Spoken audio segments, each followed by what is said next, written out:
The broadcast is now starting. All attendees are in listen-only mode.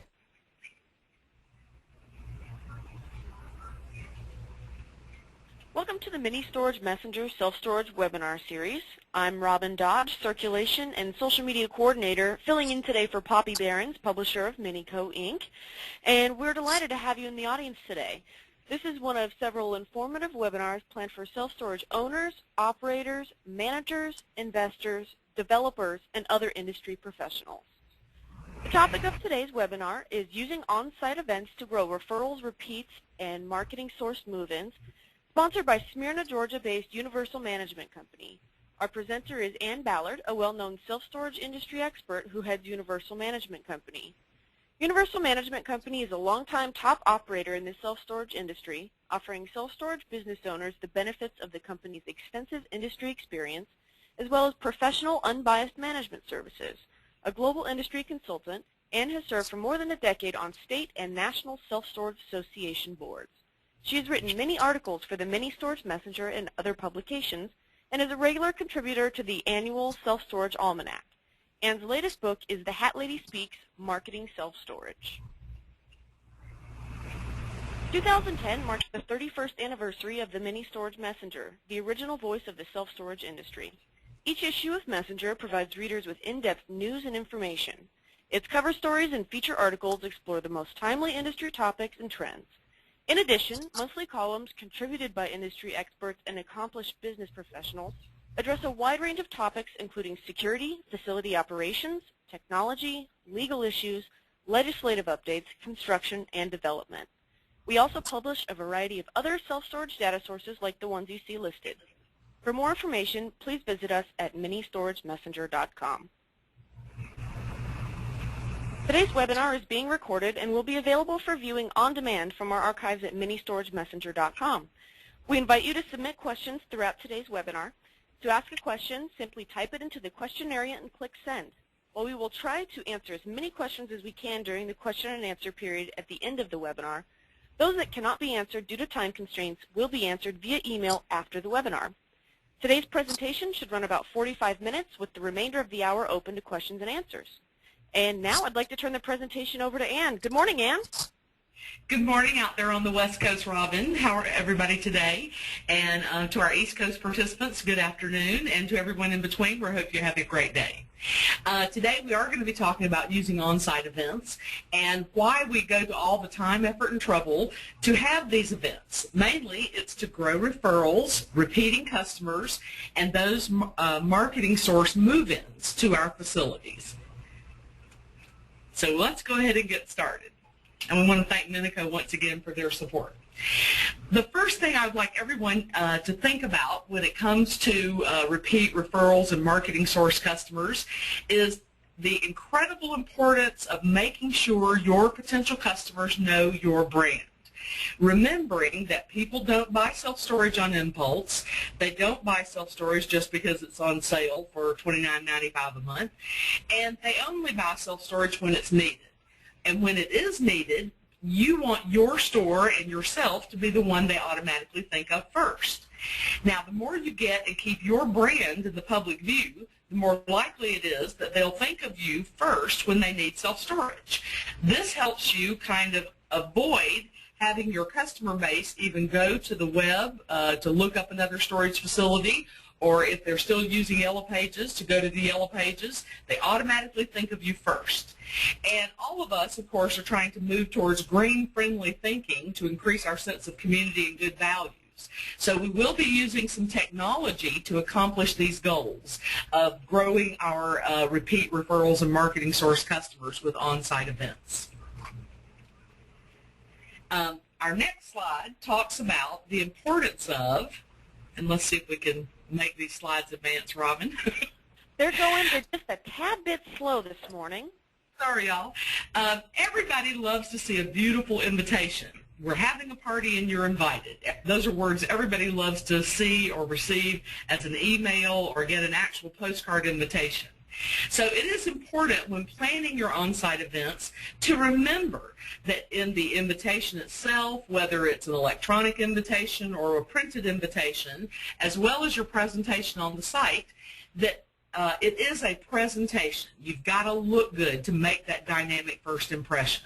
So how you lay those out and how you market it, and maybe you produce flyers for those events, just remember professional looking is the key to a good turnout and a good response. Now we're going to go ahead and jump into the value of your marketing efforts and your social media efforts. The whole goal of doing on-site events and marketing in general is to increase your demand. And it really is about pairing up your abilities there on the ground right within your target market area and trade area to present yourself as well as your social media messages. So we use both social media and your personal face-to-face marketing to generate more door turns. And we're going to talk about door turns a lot today. We're going to also host special events on site and using our social media to invite folks to those events. If you post on Craigslist or Facebook or LinkedIn or send a tweet on Twitter that you're having an auction next week at 10 o'clock on Monday morning, or you're having a special event for all of the real estate professionals and apartment managers in your neighborhood, that really helps you generate more of those attendees. And while you're out marketing, it's important that you form strategic partnerships and alliances as you meet and greet people in your local community. That local business person you just met, maybe the guy that owns the local pizza shop down the street, or some other local business or charity that you maybe network with through the chamber. Those are very important partnerships to develop all along so that when you need them, they're there. And in this next paragraph, we talk about getting out there. You know, we can all use social media at a very low cost these days, but it really doesn't have the same impact as when we're out there participating ourselves. So all of us need to learn to attend those chamber meetings and networking events and maybe form our own network group and learn how to greet people that we've not met before and make a good impression. Of course, emailing is very important. So I think most of us have conquered email now, and we're using Constant Contact as an example to make sure we're sending professional emails. But if you're paying for a membership, whether it's to the Rotary Club or Lions or Chamber of Commerce or BNI, which is the top networking group in the country, you've got to participate. You can't just pay those fees every year and not participate. So creating your message as you're out there, delivering maybe little small gifts in your marketing calls, you're making follow-up telephone calls. So we're doing all of these things in connection with each other. One without the other is really not as effective. So now let's go ahead and break this down for you, how we generate this good turnout. So remember, it's a balancing act. Your good work networking and creating relationships and being seen at those meetings creates the perfect balance to your social media marketing and other marketing actions. And those strategic alliances you build with those businesses and charities create a win-win for everyone at your next on-site event. As a matter of fact, I've had several managers who, at their first yard sale or open market, as they call it, invited the Pet Rescue Adoption Center to participate. And they had 1,200 people turn out at the one in Amelia Island, Florida. And so Pet Rescue got great exposure and a lot of adoptions that day. That really was a positive thing. So when you make sure that everyone in your trade area knows you in your store, they automatically think of you first when the topic of storage comes up for themselves, or if somebody's asking them for a referral. And that's really the best place to be. Now, site promotion. This is the ongoing, never-ceasing process. Since marketing is really creating awareness, marketing is those contacts you make to target groups who are the potential users or referral sources. And those might be, as we mentioned, the real estate professional offices, the brokers and agents, the apartment managers in your local community, all of the schools, hospitals, universities, local retailers. All of those people people need to hear about us. And we make those marketing contacts via our personal visits, our emails, maybe we send direct mail, do letters or postcards, we make some follow-up phone calls, and we use on-site promotions. So on-site events get traffic and visitors to your site, and more visitors means more referrals. An important thing to remember. We typically are leasing several units during every event, and we're going to talk a little bit more about that later. Now, traffic sources and why you want more repeat referrals and marketing. That's what RRM stands for. They are really the lowest cost per lease, and I don't know if any of you have done the math on your own cost per lease, maybe this year or for last year, but if you're using Yellow Pages, that can be very expensive, as I'm going to show you. So just understanding the dynamic of what is it you're spending. And how do you classify your current customers who rent additional units? How do you classify your repeat customers or your referral customers? So just making sure everybody is sourcing their traffic and making sure they classify those categories. And our basic goal is that we want at least 30% of every month's business, or for the year, to come from repeat referrals and marketing source customers, since they are a much lower cost. Here is an example of our little company's history over the last 10 years, and you can see that for 2009, our total for repeat referrals and marketing was 34% of all of our leases, although each store will have a unique number. I have some stores that their repeat referral and marketing totals 80% of their business because they don't have a lot of drive-by traffic. So for those of you who might not get all of the drive-by traffic that some of your larger, newer competitors get, this is a critical area of importance. Now, the manager's personal marketing goals, or personal marketing actions, are those things that we do ourselves from the store, not the Yellow Pages or maybe a corporate billboard program or some other corporate advertising program, like maybe you have an ad in the theaters. Well, those kinds of things are not things that the managers have generated. So tracking just the manager-generated marketing activities is what we do. So managers take action every day to generate traffic. They're either making those follow-up phone calls, or they're out visiting local businesses, or sending emails, or holding an on-site event. And we mail letters to all of our prospect groups or emails, and then we would kind of report what we did for the month. So it's kind of important to remember that when you're out making those personal visits, you've got to attach something three-dimensional. Because if you just deliver paper goods, flyers, brochures only, business cards only, they'll go right into file 13 in the trash can. So you want to do something three-dimensional attached to your marketing materials that makes it more interesting to read. I've done everything from attaching flowers or ribbons, balloons, candy pieces, putting labels on candy or other kinds of things, just to get them to read the message and remember us a little bit more than just delivering paper goods to them. So remembering being clever and creative about using your marketing materials is the name of the game, not so much about how much money you spend. You can have a very low expense rate and a lot of impact. For example, this year in 2010, our stores have done a great job. They're up 88% in the number of personal marketing messages the managers have put out there to 1,413 messages per month per store. So if you're just starting this kind of program, just measure what you're doing, and you'll be amazed when the end of the year comes how much you've achieved in getting your name out and about in the local community. So that requires all of us to kind of plan our marketing and then work our plan. So we call that the PMG, the Manager's Personal Marketing Goals, and we do plan it a year at a glance.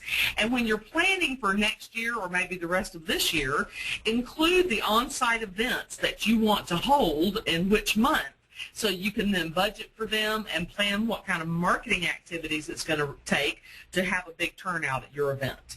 And then, of course, at the end of every month, the managers just send me electronically what they achieved, and they get a score.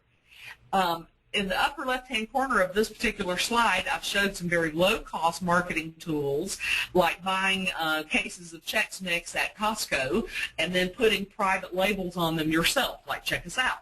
or individual popcorn packages and putting a private label that says popping out of space, pop into ours.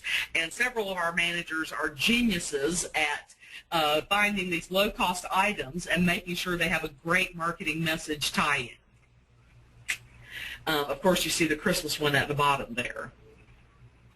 All right, here is what this form looks like to us. It's an electronic form to us, but you could just make this on a simple sheet of paper where for every single month you set a goal for how many outgoing phone calls am I going to make this month? How many emails am I going to send? How many letters or postcards am I going to mail? How many third-party mailings are we going to use? How many personal visits am I going to make out in the community? And then other, like those networking events, chamber meetings, Rotary meetings, or any place where you get an opportunity to tell about your store and yourself. So at the end of each month, we measure the actual number versus the goal to get a score of what we completed. Now, along the top of this form, you'll notice that I'm putting in the budgeting and planning for off-site events so I have enough time to market those events in advance. So in January, I include the property's birthday party where we have a giant sheet cake and everybody gets to play games like an egg roll or the beanbag toss or a lock toss, as the case is in self-storage. So just something for the community to get together and have a good time, and you can show them around the property and celebrate the birthday of the property. Then maybe the following month you're doing a Chamber of Commerce on-site networking event or business after hours. Maybe in March you're going to have an Easter egg hunt. In April, you're going to do something with B&I, which is a great networking organization. They have chapters everywhere. Maybe in May, you're doing something for the realtors and apartment managers. In July, there's a festival that you might hold at your property. One of our managers in Savannah recently held their spring festival in May this year and had over 600 people attend.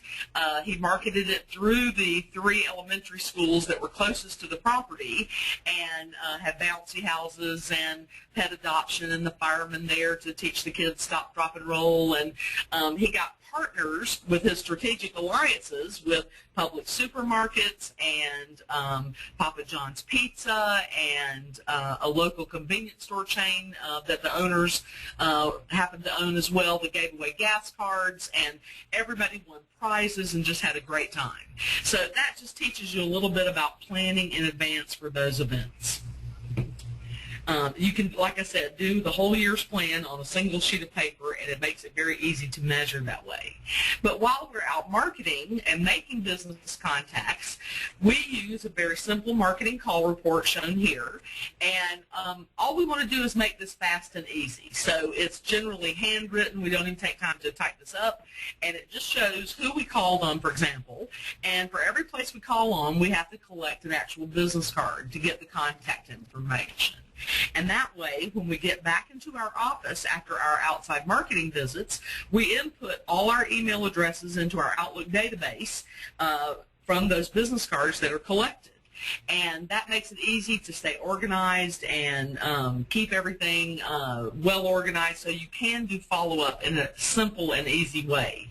For example, the Outlook database gets sent right over to Constant Contact for them to email, which we'll show you in a minute as well. And we segregate those by groups, like all the restaurants are together and all the apartments are together and the real estate people are together, etc. Retailers are all grouped together. So when you're out making marketing calls, just jot down the name of the business you called on. Then in the middle column, the person you actually spoke to, with notes on others that we need to contact or follow up with. So in this example, we called on John Jones Incorporated. We spoke to Jane, and our follow-up is that we need to call or visit John on Monday. And then in the comments section, just what actions or follow-up are needed, and try to be very specific here. For this example, we said set up a referral display for the front counter. So make sure you're marketing for future on-site events and participants months in advance when you're making these marketing calls.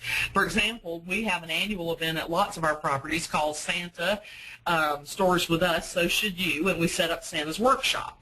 Customers get to wrap their gifts for free. We put cider and cookies out, and we have Santa on site 2 Saturdays a month for photos with the children or maybe their pets. And we're marketing that event starting in September. don't forget to sign up for our Santa's workshop. And it really does help generate a much bigger turnout. And let's wait and see it. There we go. Understanding your costs per lease is also important because we're seeing marketing expenses going up, especially with the large operators. They've all increased their marketing expenses and promotions, and this is going to continue while we're in this recession. So I'm going to show you a little proof about that here in a minute. But 75% of operators out there are discounting as much as 20%. The dollar first month's rent is still the most popular, and I have to agree with Ron Havner, President of CEO of Public Storage, when he spoke in Colorado Springs this spring at the SSA convention and said, absolutely, it's the promotion they like the best because they take all the hit on the first month and then they get back to their regular rate structure thereafter. So when I did the math for Universal's portfolio, our average cost per lease was $61 last year. Well, the Yellow Pages leases cost $1,162 of that. So consequently, we have reduced everyone's Yellow Pages drastically, because why would you pay $1,000 a lease for customers when you could go to companies like the new one, sparefoot.com, and they will send you customers as kind of an aggregator or the Expedia of self-storage, as they call themselves, and it's $75 a customer. So it's very simple to see why you might want to change to more online-focused ways of getting customers to find you. But just knowing what your cost is a good place to start. Next, let's see if we can get this slide to advance.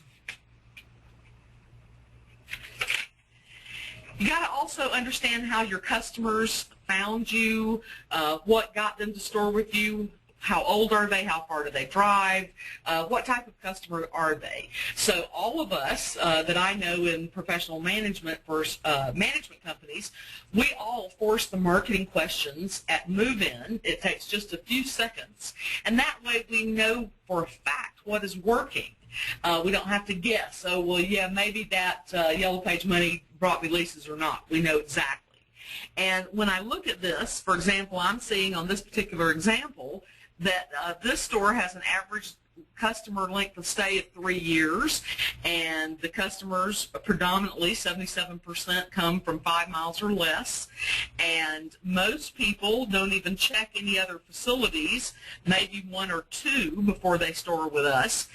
And the number one age groups are the 36 to 45-year-olds, which are still number 1, with the 46 to 55-year-olds being a close second. And I'm finding that true across the board, that is the target age range, 36 to 55.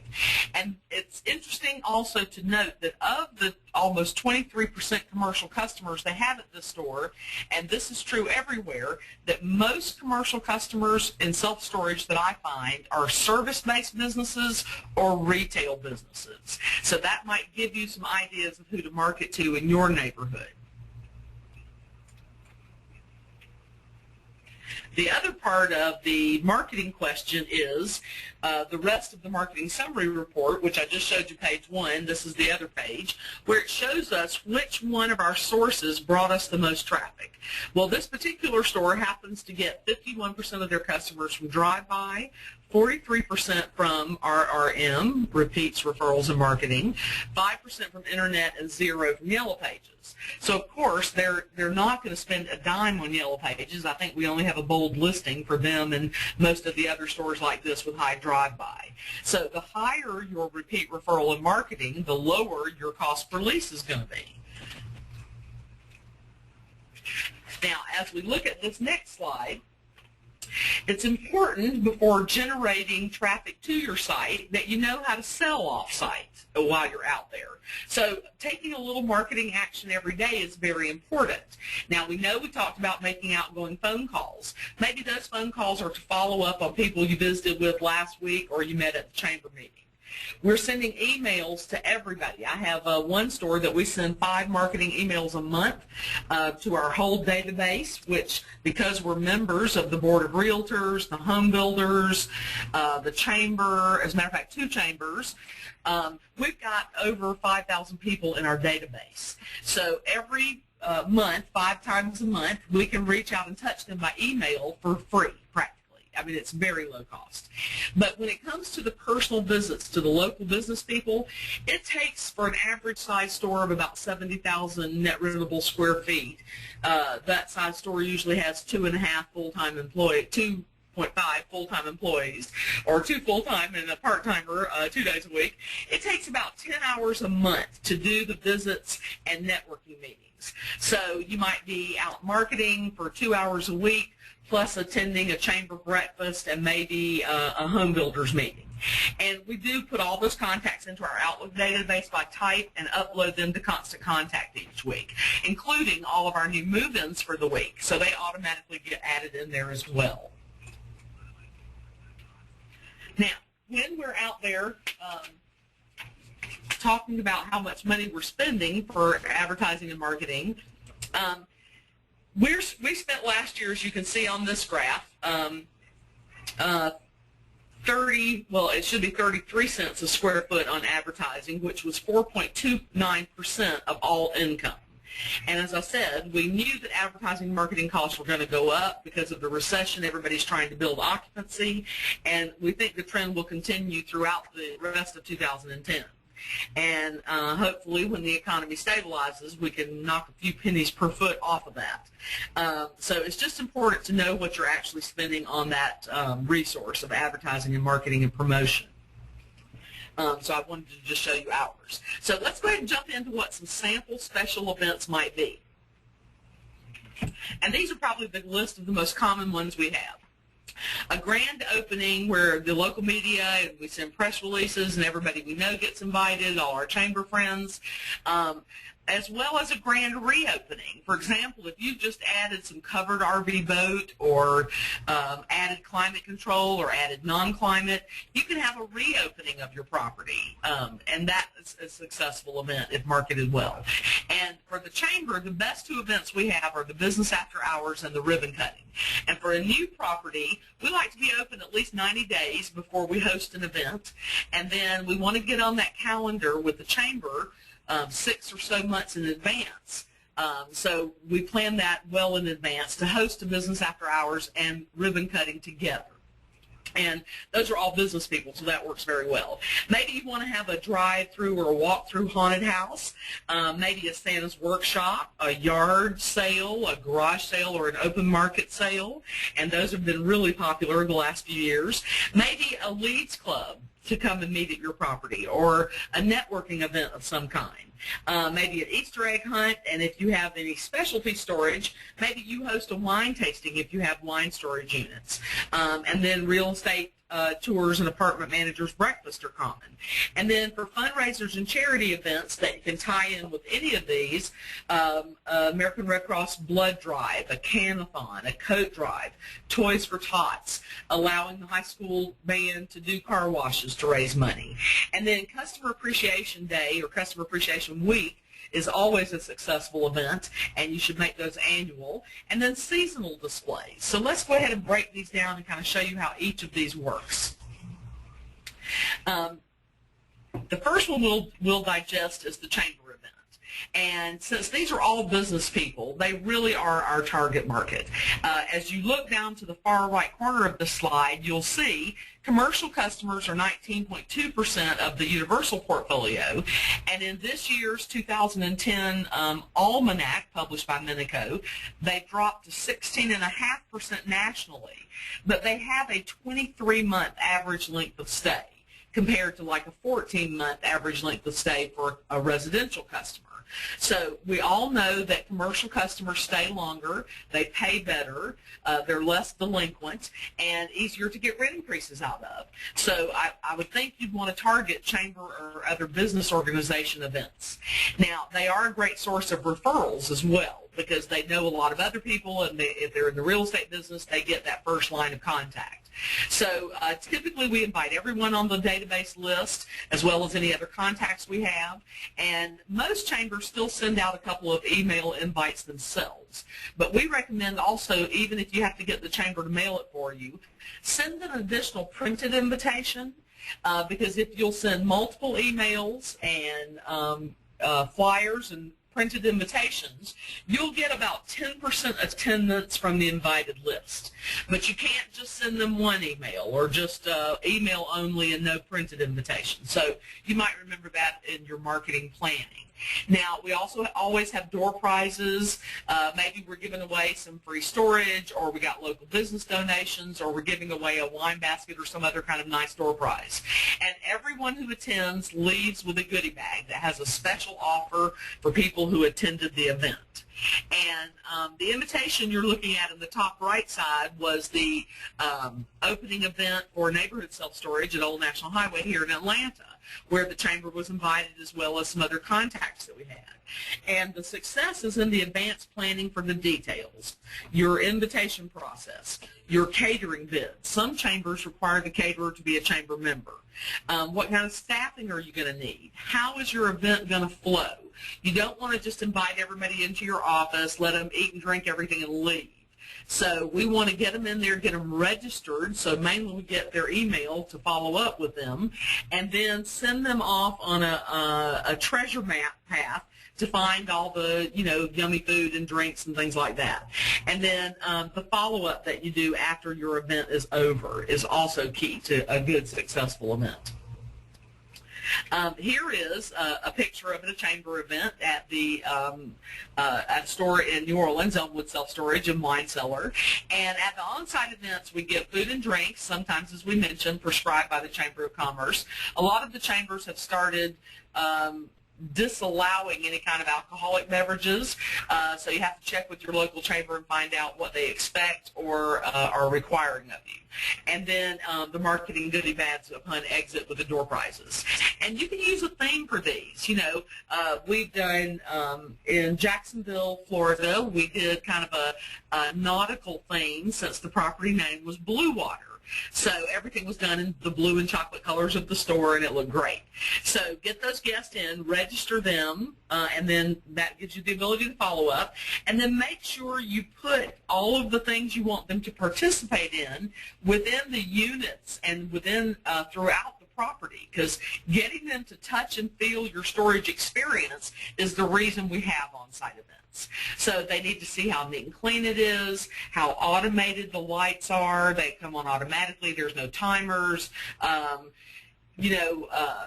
Maybe you have drive-through or covered loading and unloading. Maybe you have a truck dock. Maybe like this one, you have a vault or a wine cellar. So making sure they're hearing the music on your intercoms and seeing how clean and fresh everything is, that's very important. So the blue document the ladies in these photos are holding, that's the treasure map, and it has the menu printed for each room and the order for them to follow. So it was a real easy way to have about 300 people on the site and keep everything organized and everybody moving forward and seeing and experiencing the entire property. Now, on our next slide, here is a picture of a different store's first inaugural event. And this one shows the little register here box that we were able to find. I think that came from orientaltrading.com. You can get a lot of low-cost decorations for them, and everybody put their entry in there for the door prizes. And in the bottom picture, we're drawing the winners for the wine basket or the picnic basket or whatever the door prizes happen to be. And along behind myself in the hat in the bottom picture and the other managers, you can see the goodie bags that we have made up for everybody, and we just hand those out as everybody leaves. So it's just a great way to make people feel involved and experiencing your entire product. You'll also see in the top right picture the balloons that we use throughout. So every one of our stores has a large helium tank strapped to the wall in the back office, and a couple of kinds of balloons where they keep all of those on site, always ready to use, so that we can put them out front or put them on top of the box stacks to make a good impression. Besides, balloons create movement, and that's always good. Now, the next picture is another chamber event that was done in Florida, and this one we show you some of the other details to a successful event. In the top right photo, you'll see the owner making the speech when we gathered everybody around. The top middle photo are the 4 door prize winners, and I'm telling you, those people were thrilled. They were very excited about the prizes that they won. In the top right corner, you see how we're setting up a food display in a unit with a box display behind it. We use real tablecloths, no paper tablecloths for a special event like this. And in the middle left picture, you'll see how we post the prices on the show units. So this one happens to have a 5x10 for $99 a month. We make the box displays behind the food and wine unit displays. And down in the bottom center picture, you'll see how we set up some little cocktail tables in our loading lobby. Above that, pictures of the goodie bags we give out. And in the bottom right picture is our Director of Special Events, Sharon Pallas, here at Universal. And she's in the bar unit where we had a special poster made up that if they rented during the event, they got 10% off of the first 3 months. So when you come up with your special that you want to offer for people who come to that event, it needs to be something you're not offering anywhere else. So come up with a unique program so that only people who attended that event could have that special. Now on the next one, what we're showing are some charity and fundraiser tie-ins that you might use. Let's see if we can get this next slide to advance. Hang tight just a second here. Still a little slow. That's all right.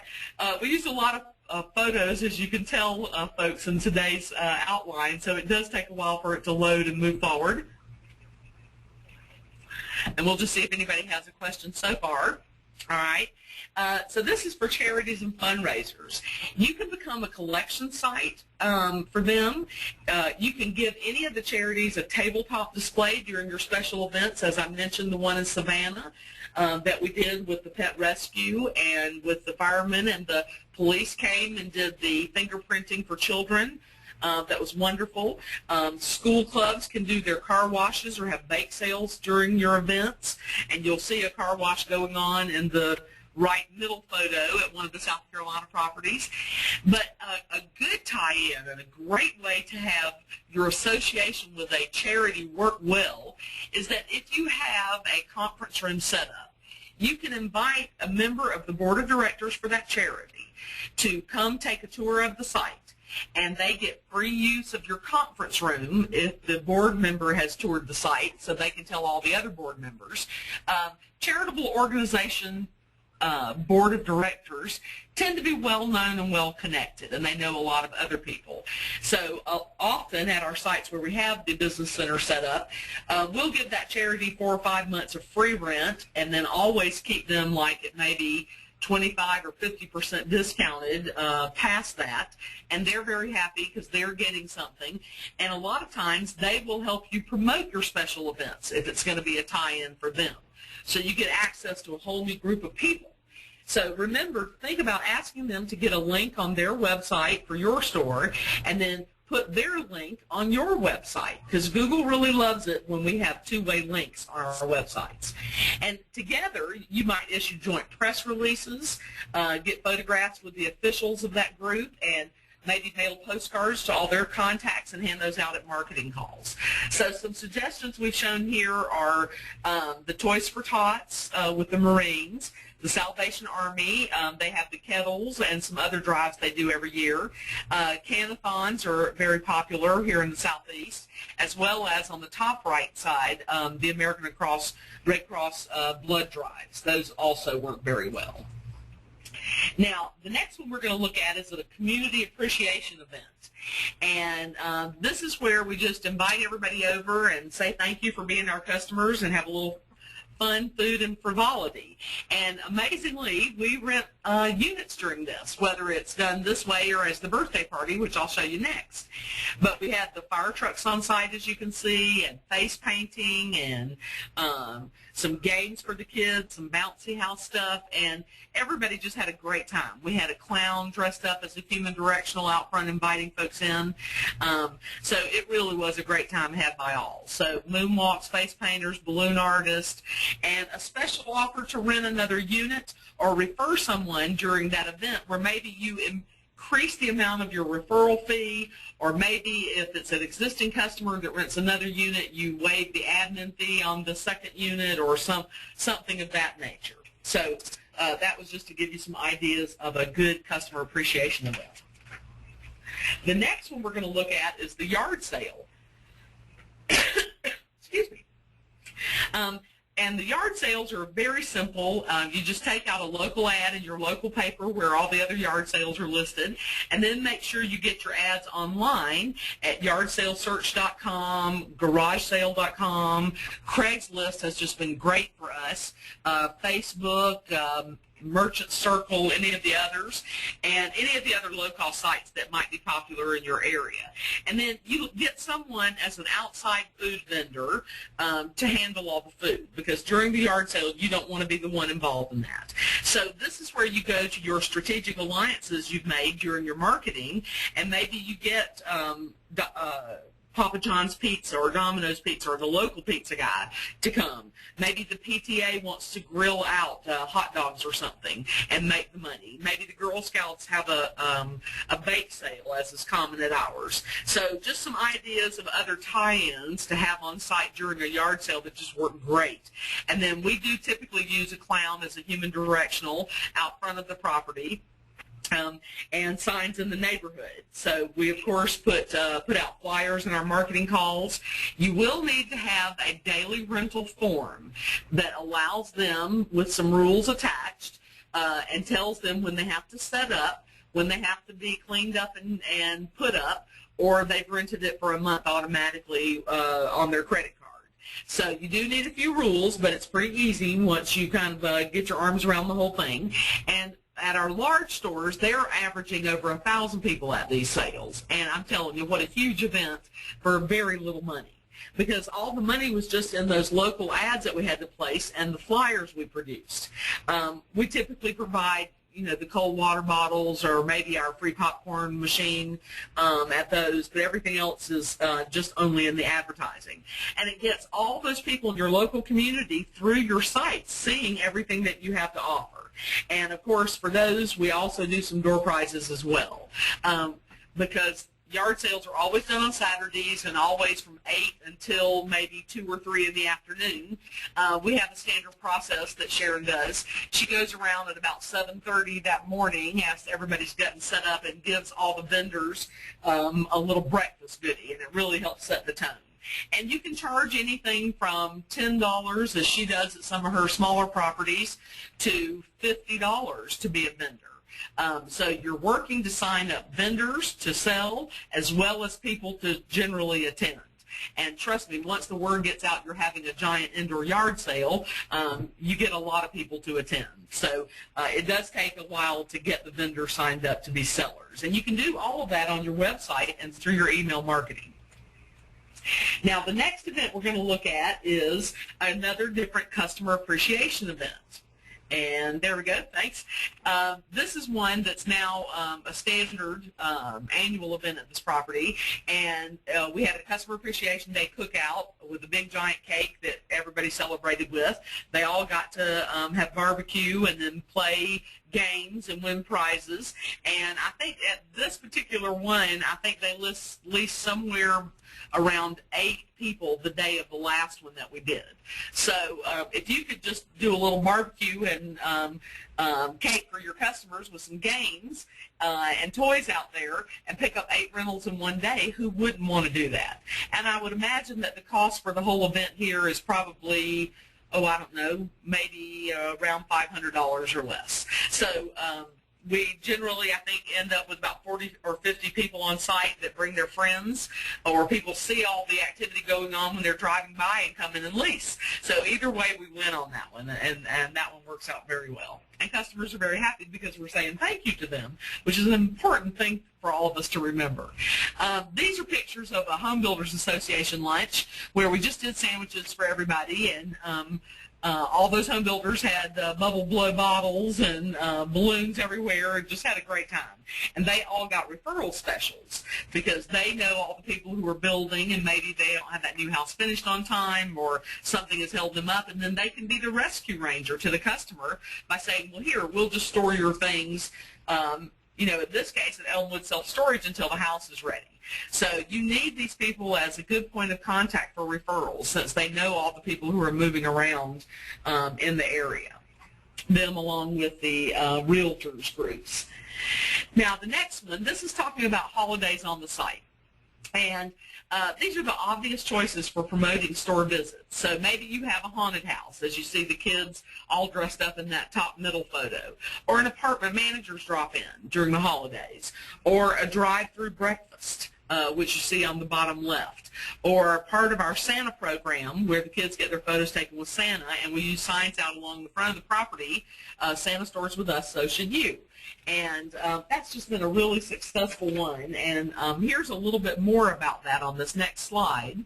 Because the holidays around the continental United States especially, this is the one time of the year the city can't tell us don't put up lights, don't do anything. So we can make a seasonal display that is beautiful and attention-getting, and pair that up with maybe the Santa's workshop where they get to wrap for free and the photos with Santa. And it gets a lot of people coming through your store during that slowest time of the year to rent a Santa unit, or maybe wrap their gifts, and then they don't pack them back in the cart. They get a little Santa unit after they gift wrap for free. And it's just a wonderful tie-in for that. So as you can see, the better your outdoor display, the more drive-by traffic you're going to get during the month of December. We allow the stores any number of small white lights on the building that they can get. And I think the most we've seen was one year we had a guy do over 40,000 because he outlined his entire front of his property and the apartment office building and everything. Now, the next slide just shows that it really is true. People do strange things at self-storage. This is a couple who requested to get married at the property in front. That's them in the close-up in front of the wine cellar door. And all kinds of things happen at self-storage. So don't rule out any creative thinking that you might have, because if you can dream it, I'm sure you can achieve it. Now, this next one is a Halloween event at one of the sites. And they partnered with the Parks and Recreation Department, and as you can see in the top left and bottom right photos, they were given a big thank you as a sponsor for this, and the volunteers from the Parks Department did all of the unit setup and creating the haunted house. I think all we did was donate the plastic to create that tunnel and the rope twine that everybody had to hold onto as they went through the haunted house, because of course all the lights were out.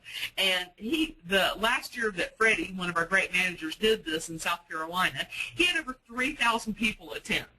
Other people who've done it on a smaller scale at their property, where they just do 5 or 6 units for the kids to come in and see, are averaging 150 or 200 kids through there on a specified day before Halloween. And we give them a goodie bag.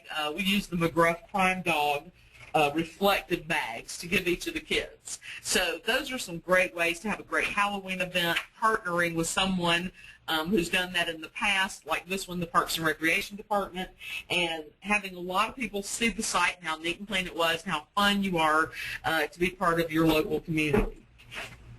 Now, the next one are just some ideas for other holidays that you might consider. The first one is for Thanksgiving. This was a promotion for the Elmwood store in New Orleans called Stuff Yourself, Not Your Closet, Store With Us. And so maybe we give away a free turkey with each storage rental.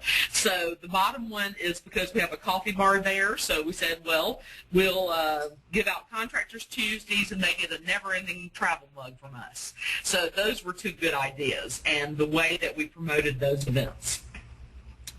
The next one is our It's No Trick, We're All Treats.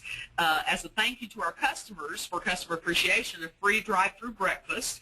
And then on that Saturday, the first 200 kids that came through got the little reflective Halloween bags full of some goodies that we put together for them.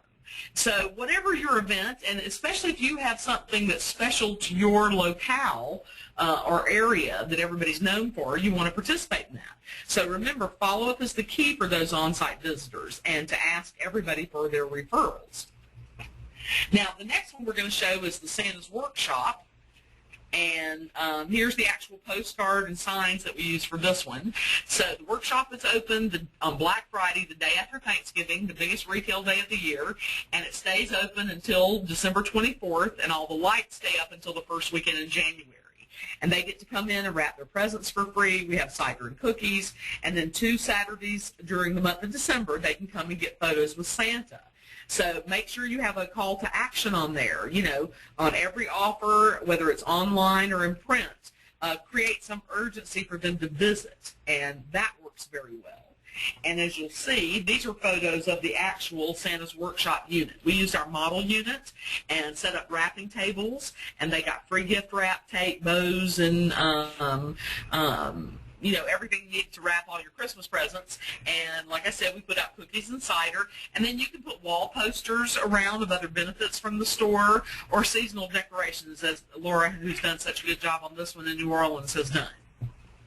And that becomes an annual event as well, and people love it and look forward to it. And our cost was only for the wrapping paper and the Santa. It was pretty low cost. Whatever events you're going to be hosting, though, you're going to have to get a good press release out. And Insomniac, Open Tech Alliance in our industry, does a great job with their press releases. So I've highlighted the 5 things that you got to include in a press release. It has to be marked as a press release. A strong headline, has to tell an interesting story that everybody wants to read. It has to have photos in it. A press release without photos doesn't get nearly as much attention. And all the contact information. So you might use this as a template for your next press releases for your next special event. Now, a couple of things as we go through talking about special events and getting more referrals is you got to know what's working for you. So we talked about tracking and measuring everything and getting the customer information at move-in. But once you see that something's not working, get rid of it. And then really get serious about being passionate about referrals and treating them like gold. So we pay referral fees to anyone, and we market them to everyone. In the old days in the business, since I've been doing this for almost 20 years now, referral fees only to existing customers, only as a rent credit. Well, those days have long gone. And you need to have a referral program you can market to anyone and everyone, and then hand those cards out everywhere. As a matter of fact, at one of the stores, we have a sign above the window of the front entrance that says passionate about referrals. So maybe you might post a sign that says passionate about referrals, because that certainly puts it in people's minds. And then every time a customer comes in to make a payment or drop something off or sign a new lease, you make sure you're giving them referral cards and telling them about your referral programs. So those are really important parts of making it work and getting everybody on the same team. So get the whole team to count traffic the same way and then measure that daily on your close of day screen or your simple traffic reporting board. Now, in addition to that, in hosting these special events and these community outreach opportunities, you know, we hold them to get more people seeing the site and talking about us. We invite all the specialized target groups and all the contacts we have because we want to fill those vacant spaces. And you could expect about 10% of everybody you invite if you've marketed to them appropriately. 60 to 90 days advance planning is required. And then we list all of the things that what makes them successful is that advanced planning, the treasure map goodies, and the published menu and caterer. I know, for example, in most markets that we're in, if you put some well-known caterer's name, catering by so-and-so, and an example of the menu, you're going to get a much bigger turnout than if you just simply put refreshments will be served. Nobody's going to even care about that. So sometimes you even print the menu. So within 10 days, you need to be doing your follow-up, calling, visiting, and emailing, and making sure that you really maximize that experience while you have people on site. Build those strategic alliances by incorporating charities and get some media coverage. It might be a slow news day, and your clever slogan and story about how self-storage saved the day for one of your customers might make a lot more prominent position in the local paper or on the local news. So developing media contacts is an important thing. And if we're out there doing all this work to host special events, we've got to make sure we know how to sell once we get them to the site. So standing and greeting all those customers and guests is very important because our job is to make them feel comfortable with us, with our store, and worthy of their trust. Because most consumers right now are pretty much freaked out and afraid of the economy, job loss, layoffs, declining home values, etc. So if you can make them comfortable and get them to trust you, you have sold your customer. So a lot of us will prepare in advance for the caller's appointment by selling by appointment. And then we use a tactic called liver or peas, 2x2 selling. And that's where that you never say, do you want to come and see us? You would rather say, when would you like to come take a look at our model so we choose the right size for you? Would you like to come this afternoon before we close, or would tomorrow morning be better? So that's liver or peas, giving them two choices for maybe what's for dinner, or maybe when they want to come visit you and take a look at your model and pick the right size, or do they want the 10 by 15 or the 10 by 20? So always only offer two choices, and if they don't like your two choices, they typically will suggest their own third alternative. And when dealing with customers, there are 4 magic questions you need to ask, and 1 magic question you should never ask. And the one you never ask somebody when they call you about storage is, what size do you need? If they knew that, then they wouldn't need us behind the counter.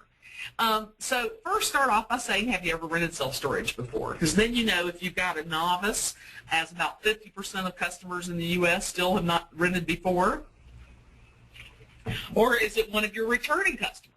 And then, of course, you want to know what they're going to be storing, when did they need to get moved in, and then how long do they think they're going to need it.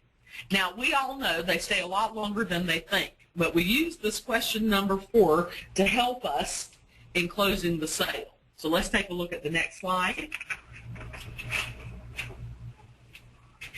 In closing the sale, you can limit your exposure to discounting if you've asked question number 4 on the front end. And question number 4 was, how long do you think you'll need it? Most people, residential people, might say a month or 2. And if, after I've done all my good work and I'm closing the sale, and they say, well, I can get the same thing down the street for $20 a month less, then you could say, well, if I can give it to you for those 2 months you thought you'd need it at the same price, and then it would go to our regular price, would you move in with me today? And usually that's all it takes to close the sale, and then you don't have an open-ended discount. You just have a limitation of 2 months. Also ask your customers, what's it going to take for you to become my customer?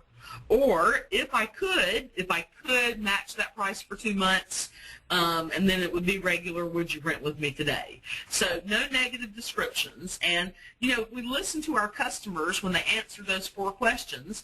They really do give us all their wants and needs that we want to use during the presentation. And that's usually all it takes to close a self-storage customer when they walk in the door. So our next slide just points out the importance of converting the traffic that you have to your site. And hold on, let me just get this to click and go forward. Thank you, Robin. Sorry, I went forward too far. And I'll ask Robin to take us back 1 slide as we're wrapping this up for today. Sure, no problem. Give it just a minute to load up there. This is how we track our conversion ratios, because if you generate 1,000 people to your site throughout the year as prospects, but you can't close the deal, then, you know, you're not doing a very good job. So tracking how you convert your traffic is important, because low conversions are very expensive. So we track 2 things. The calls to walk-ins ratio. For example, did we get our callers to come in? Is our curb appeal good? Are people seeing us with great drive-by exposure, trusting us and just coming in the door? Then the other equation is, once we get them in there as a walk-in, are we converting those breathing bodies into new customers? So as you can see from this graph, our teams did a great job last year on correcting the mistakes of 2008 when the recession started. So they have worked their way back up, and they're converting their traffic.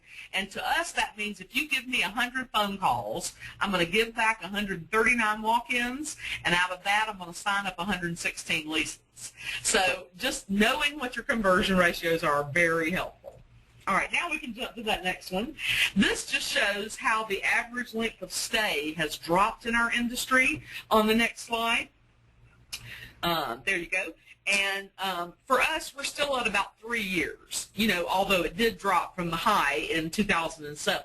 That's when we lost all those people associated to the home building industry that had rented those 10 by 30s for years. So you can see there's some things going on in the industry we need to be aware of. But on this last 2 slides, you know, if if you can prove to the customer or prospect or guest at one of your on-site events that you know you are the best storage value in the marketplace, then making the decision to either store with you or to refer somebody to you is an easy thing. So we use this. After we do our annual visits to all the competition and take their pictures and look at them and drive their properties, we make a comparison wall chart and a handout out of that we can use in our marketing calls. And it just shows we have all these benefits and we love our competitors and they're worthy competitors, but none of them have all the things that we have to offer you. That's why we're your best value. And on this slide is just another one of those for the New Orleans property. It just shows all the incredible values that they offer and the benefits they offer. And it's important to use photographs on this. So we show pictures of our showroom, of our beautiful front reception area, of our free move truck, of our loading dock, of our laptop stations, and our wine cellar, our conference room, our mahogany gun cabinet, our drive-through building, and our safe deposit boxes. So you need to have photographs around this to help you convincingly tell the story. So for me, that is all I brought for you today, and it's important for all of us to remember to accomplish great things, we must not only act, we must dream, and not only plan, but believe. So as Virgil has said, they can conquer who believe they can. And it's important to have a lot of confidence in your ability to be creative and come up with reasons for folks to visit you at your store and participate in your events. All right. Let's see. Looks like we've got several questions here, so let me open these up. Yeah, let's spend a few minutes on those. To the top. Okay. Are yard sale customers that, let's see, are there yard sale customers that rent units, or are they just outside vendors? Well, both. We've had, like in our Palm Beach Gardens, Florida location, local vendors at the mall and other retail shops used our yard sale and open market sale to close out last year's line.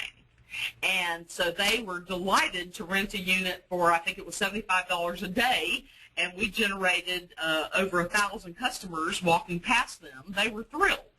Plus, it is existing customers participating and outsiders participating. So Sharon Palace, at some of her stores, for the existing customers to participate, she doesn't charge them anything, but at the other stores we do. So you can make up your own rules, but it does need to fit your market area and fit your situation. Okay, next question. We are a very small, privately owned storage unit. We also do not have any climate-controlled units or anything special like a wine cellar. Do you have any small business marketing ideas for us? Oh, absolutely. Your property is perfect for a yard sale because you have all drive-up units, that everything can be seen, and some balloons put out front and a local ad, and maybe some high school kids standing on the street the day of your yard sale telling people to come on in might be a great way for a low-cost event for you to get people in and out of your store. And I'm sure your store is clean and neat as a pin, and you want people to see that. Excellent. Okay, next question. When the manager attends after-hours events on personal time, how do you handle the weekly timesheet?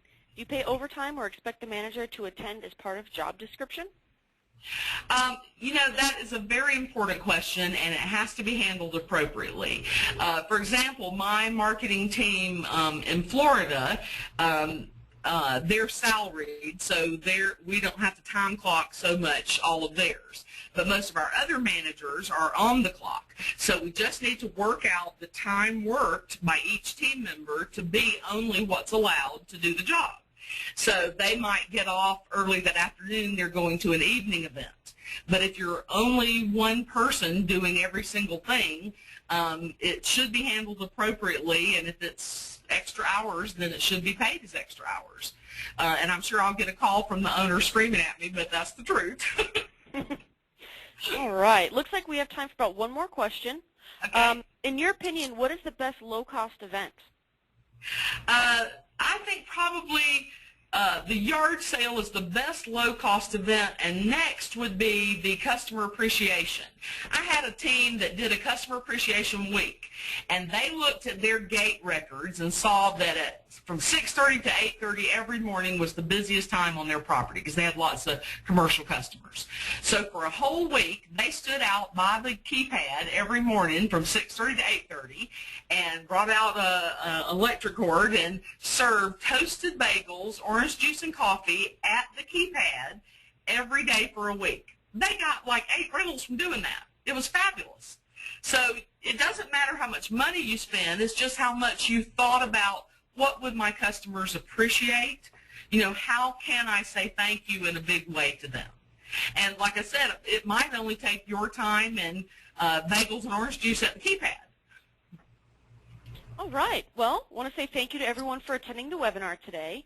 I hope we've provided you with some useful information to assist you in your self-storage endeavors. You'll receive an email by Monday with the link to the archive presentation, along with a special offer for a purchase of Anne's book. So please watch your inbox for this email. Last but certainly not least, for more information about our upcoming webinars, please visit our website at ministoragemessenger.com. Thank you to everyone for attending, and have a wonderful rest of the day. Thanks.